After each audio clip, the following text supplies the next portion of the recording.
Upcoming ఓటీటీలో release అయ్యే Telugu movies list. 1. Kajal Karthika present ఆహాలో స్ట్రీమింగ్ అవుతుంది. ప్రేమలు తెలుగు ఏప్రిల్ 12న ఆహాలో రిలీజ్ కానుంది. శర్మ అండ్ అంబానీ ఏప్రిల్ 11న ఈటీవీ విన్ యాప్లో రిలీజ్ కానుంది.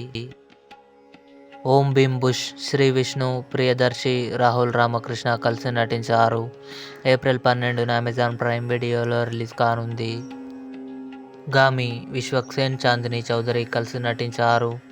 ఏప్రిల్ 12న జీ5లో రిలీజ్ కానుంది. చమ్కీలా ఏప్రిల్ 12న నెట్ఫ్లిక్స్లో రిలీజ్ కానుంది. తెలుగు. సైలెన్స్ సీజన్ 2 ఏప్రిల్ 16న జీ5లో రిలీజ్ కానుంది. మై డియర్ దొంగ ఏప్రిల్ 19న ఆహాలో రిలీజ్ కానుంది. ఏజెంట్ అఖిల్, మమ్ముట్టి కలిసి నటించారు. ఏప్రిల్ లాస్ట్ వీక్లో సోనీ లివ్లో కన్ఫామ్గా రిలీజ్ కానుంది. ఇవి అప్కమింగ్ ఓటీటీలో రిలీజ్ అయ్యే తెలుగు మూవీస్. ఈ వీడియో మీకు నచ్చినట్లయితే లైక్ చేయండి, షేర్ చేయండి, మా ఛానల్ని సబ్స్క్రైబ్ చేసుకోండి.